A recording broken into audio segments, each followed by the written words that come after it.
Amma Floyd, I love you, great Wally. Love story therapy in anxiety, depression, bipolar disorder, burnout, insomnia, eating disorders, obsessive compulsive disorders, problems with love, sex, and people. Chapter 1 Six Faculties. Wally, as his parents called him, was 36 years old. He had just graduated from his sixth consecutive faculty, and they were one by one law, sociology, philosophy, political science, psychology, journalism. He lived with his parents in a block of flats. Wally's parents, Steph and Wendy, were pensioners. They were very proud of their only son. Had anyone in this country ever completed so many faculties? It seems that the pride of parents was thoroughly legitimate because it was impossible to hear about a second case like this.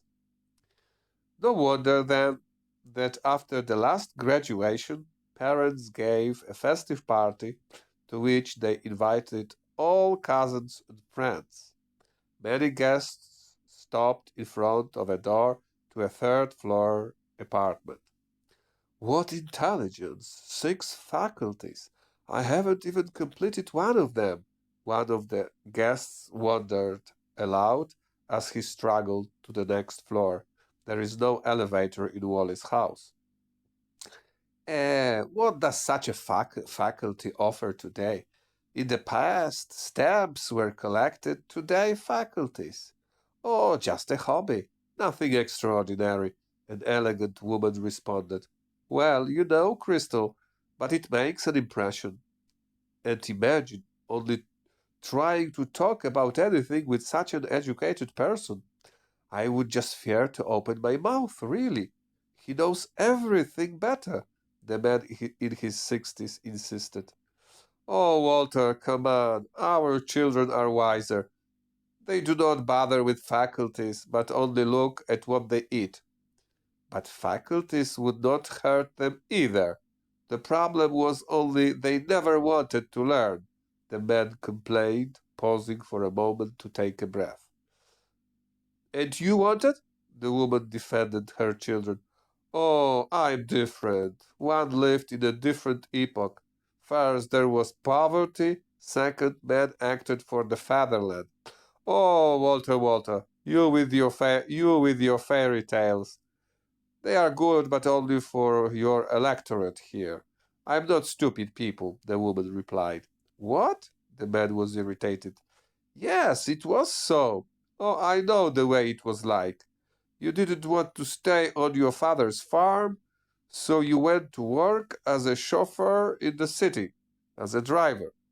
And as you just didn't want to work because you had to get up early in the morning and you didn't like it, so you took up some kind of underground activity so that they would dismiss you sooner because you thought you would go to America then and you would pick up money in streets there. And what happened? They put you in an internment camp and it turned out to be better for you than all this golden America. You sat there for half a year. Afterwards, you were hanging around. Finally, 1998 came and you became a hero, since you spent 6 months in an internment camp. Thanks to this internment, you have been ruling the city for 7 terms now. Oh, Crystal, you make it all so simple. The man's lips twisted. Oh, Walter, nothing is simple except for fucking. But this is no longer simple either, is it? Crystal, you know? The man was indignant, and he turned red as a beetroot. A doorbell rings. The door opens, and there comes a buzz of numerous guests from inside. Hello, Honorable Mr. Major, welcome. Oh, Wendy, forgive me, we are late. Why, Mr. Major? We are one family. The newly arrived couple embraced Wendy. Crystal, I always knew I could count on you. Please, come in. Wally, come and see who has come.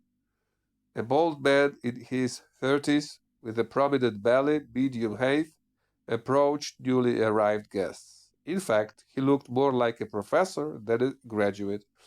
What an honor, Mr. Major. Thank you. Thank you for your honorable coming. Oh, Wally, even though we are distant relatives, we are family, the Major scolded him. Oh, that's really nice of you, the newly minted six-time faculty graduate rejoiced sincerely. It's nice you want to rediscover our common roots.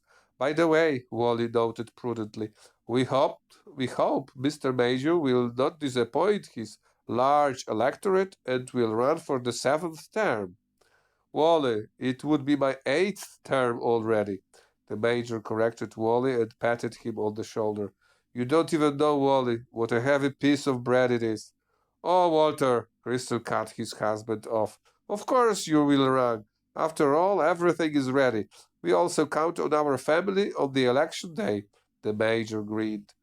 You can always count on your family, Wally, echoed Crystal. Please come to the table. A place of honor is awaiting. Ladies and gentlemen, Mr. Major is with us. Come to visit me one day at the City Hall, the Major responded with courtesy. With pleasure, Wally rejoiced.